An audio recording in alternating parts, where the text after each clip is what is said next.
Hello guys, magandang gabi. For tonight's video, gagawa tayo ng stock in, out, and balance na template or Excel template. The purpose of this video is para marunong kayo or makagawa kayo ng sarili nyong stock in, out na and balance na template kapag may business kayo. So, para matrack din natin yung pumapasok and lumalabas na mga stocks na data. So, start tayo sa pag-create ng ating parang drafts or anything kung ano tawag niya. So, title is stock in, out, and balance. Okay? So, follow nyo lang to guys. And then, ito, stock in, date, item name, in quantity, kung ilan yung pumasok na quantity. And then, stock out. Same lang, copy lang natin to.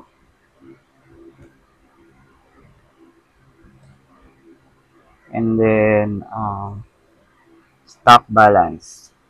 Balance eh. Then, dito naman guys, ilalagay na natin is yung item name and balance quantity. Quantity. So, eto.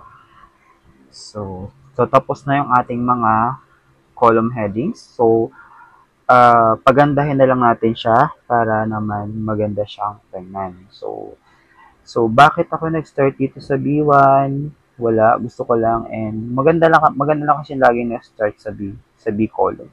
So para lang may design, okay? Column B, number 3. And then pagandahin na natin siya guys para mabilis or mamaya puro enter na lang tayo ng data. Color, blue, bold, malaki, mga 20. And then, dito sa stock in, okay. So, ito guys, bonus na rin. Tuturo ko dun sa inyo yung mga ibang Excel tricks. So, don't use merge. Okay lang naman gumamit ng merge, pero mas maganda kasi kung isi-center align nyo na lang siya para naman hindi nasisira yung column. Okay? Kasi may instances kasi na kapag nagka-copy tayo ng mga cells, pag tas pinaste natin, nag-error. So, ganito na lang gawin nyo. Highlight nyo yung tatlo na yan. Control 1 or right-click, format cells. Control 1 para mabilis. Then, dito sa alignment, itong horizontal, siselect natin center across selection. Same with dito. Control 1 para mapabilis guys yung inyong pag-format. So, i-bold na natin to. Sa stock balance, ganun din. Control 1. Center across selection. Then, adjust natin yung mga tingin natin na dapat i-adjust. Yan. Item name, syempre mababa. Balance quantity. Since ano lang naman yan, number. So, babaan natin. And then, 3. And then, 3. Yan. So, center natin yung mga header.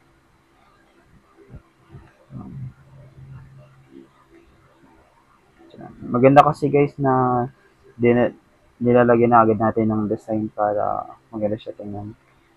And then dito is, let's say ang gagawin na natin data is hanggang 20 lang muna para sa sample. Yan. Mali. Walang... Okay, yan. Then, same with dito. Tables. Same with dito. Tables. Yan. Tapos lagyan natin ng kulay. So, ito halimbawa, in, so positive, green, light colors na yung gagamitin ko para medyo aesthetic. And then out, medyo red ng konti or medyo related sa red. Ganyan. And then blue, ito blue, tinatitira. Yan, light blue. Okay. So, bold ko na lang to. So, yan guys. Ready na yung ating pagandahin ko lang. Tapos, ito. Para naman medyo professional siyang tingnan. Format natin siya ng maganda. Ito. Tapos, kulay. Same dun sa text. Tapos, bottom color. Bottom borders. So, ayan na. So, para mas maganda pa, tanggalin natin yung grid. O, diba? So, medyo malinis na siyang tingnan. Then, next is gagawin natin is maglalagay na tayo ng data. So, palakihin ko lang. So, item name. So, halimbawa yung business natin ay, since magpapasok ka na, school supplies na lang. And, lalagay tayo ng notebook. Maglalagay lang ako guys ng data. Siguro mga 5 lang.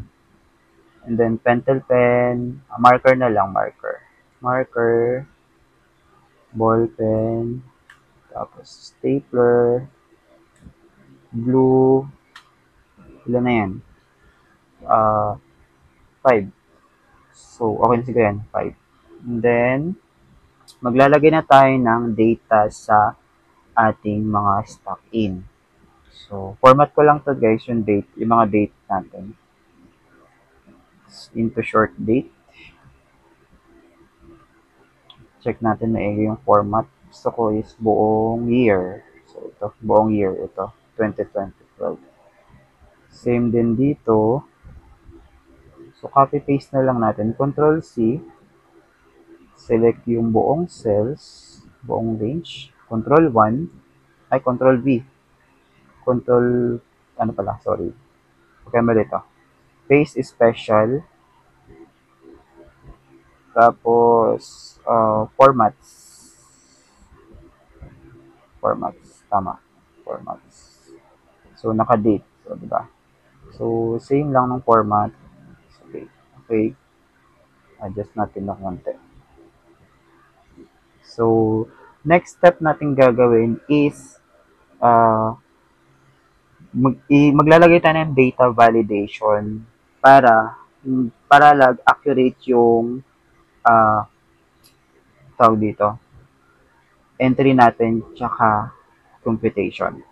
So, paano natin yung gagawin? Ito guys, promotion lang. Meron palang Facebook page. Hanapin nyo lang, Lawrence Laudenio Digital, and follow nyo rin and share yung mga contents.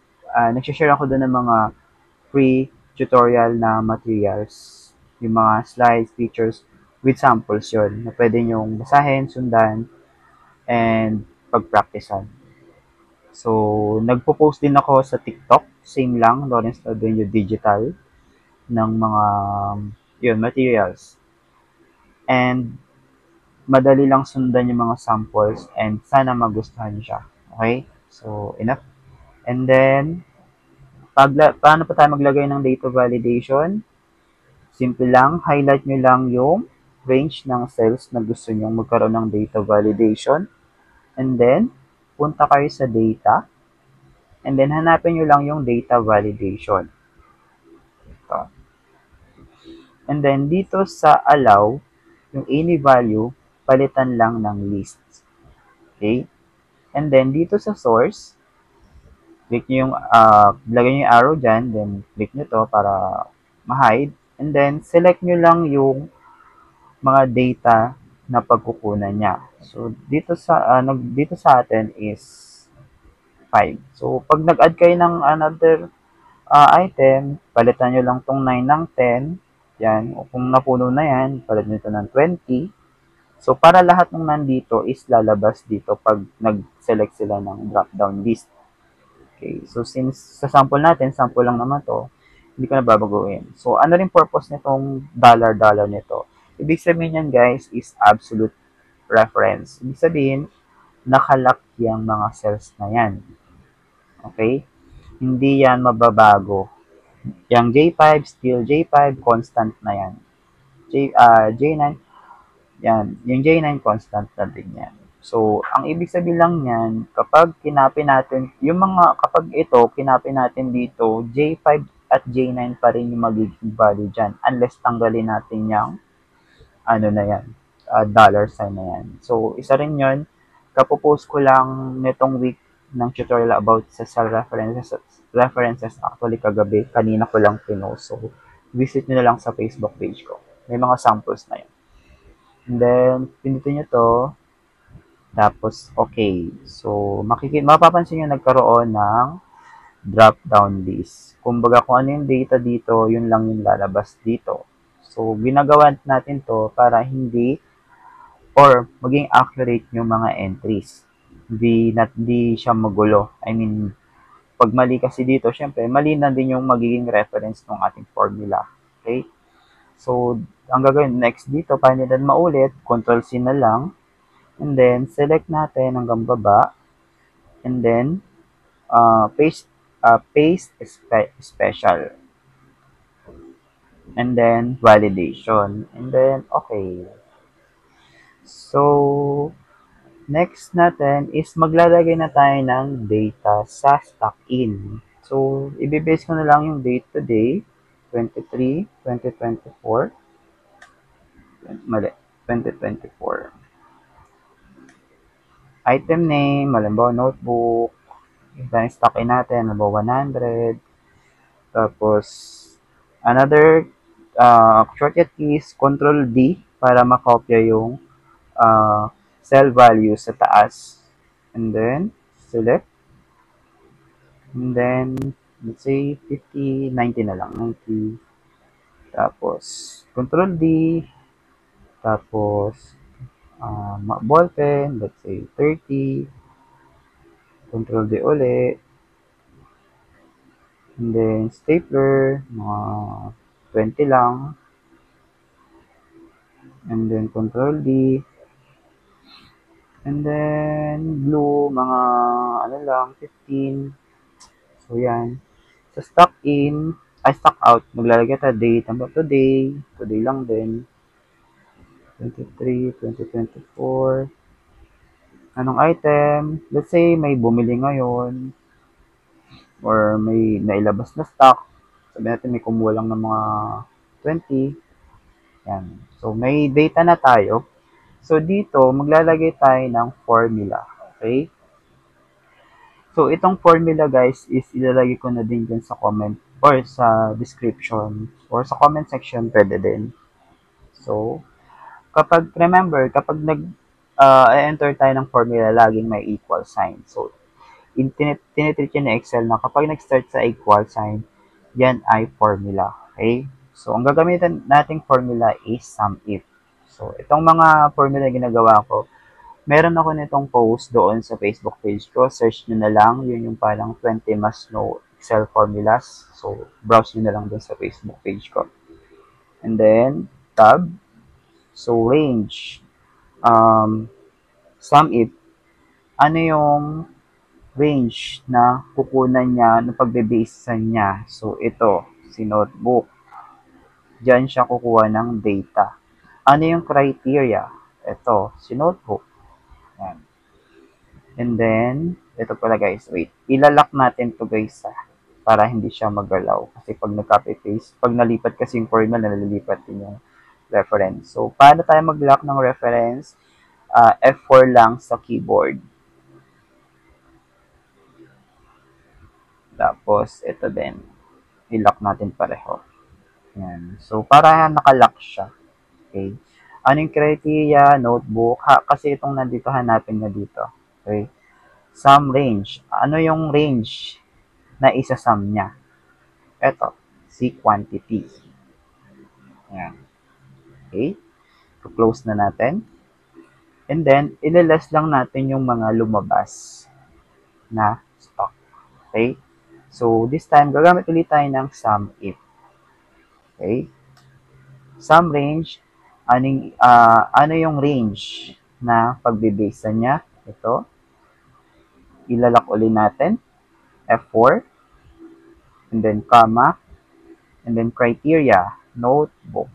So, ito guys, yung notebook hindi natin sinilalak kasi pag dinrag natin, ito hanapin yung mga value. So, hindi natin siya ilalak. Ano yung isa-sum niyang range? Ito, yung amount or yung count. And then, kuklose na natin yung formula. So, enter lang. So, pansin nyo guys, 80. So, bakit 80? Kasi, yan, simple lang. Hindi ko pala palitan. Out ito, out quantity. Okay? So, balance quantity. So, ito lang yung explanation sa ating formula. Balance quantity is stock in, niles lang yung stock out. Okay? Ganun lang yung kasimple. And then, ida-drag natin to pababa dito. Yan. So, pansin nyo, si marker, naging 30. So, bakit siya naging 30? Okay, mali. May mali ako sa formula.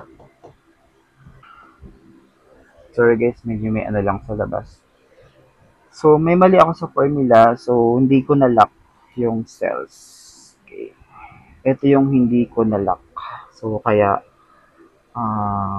nagbumaba siya. So, ilalak ko lang to. Highlight natin to. F4. Ayun. So, idadrag ko na siya.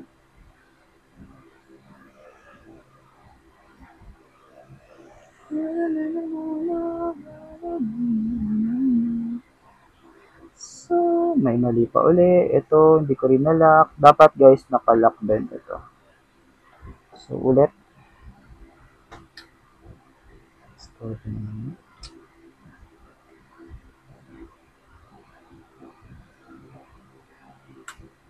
So, yan. So, check natin guys yung formula.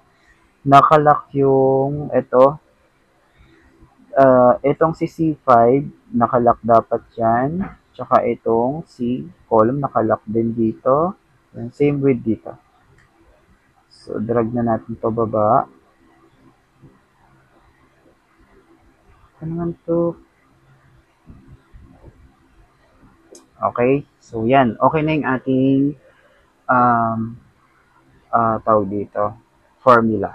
So, pansin nyo, 90, still 90, still 30, still 20, still 15. So, next is maglalagay tayo. Halimbawa, today uli, may nag-stock out ng notebook. Notebook na lang uli. And, mga 5 lang. 5. So, pag tinab ko yan, yung balance quantity natin is magiging 75. Okay? Nagets nyo? And then, stock out ulit tayo. Marker. So, sa marker, meron tayong 90. Mag-stock out tayo ng 10. So, dapat 80. So, tama. Okay? So, let's say dito, so, 75 yung ating notebook. Stockan ulit tayo ng, so, para maging, nabawas dito sa notebook natin, 25.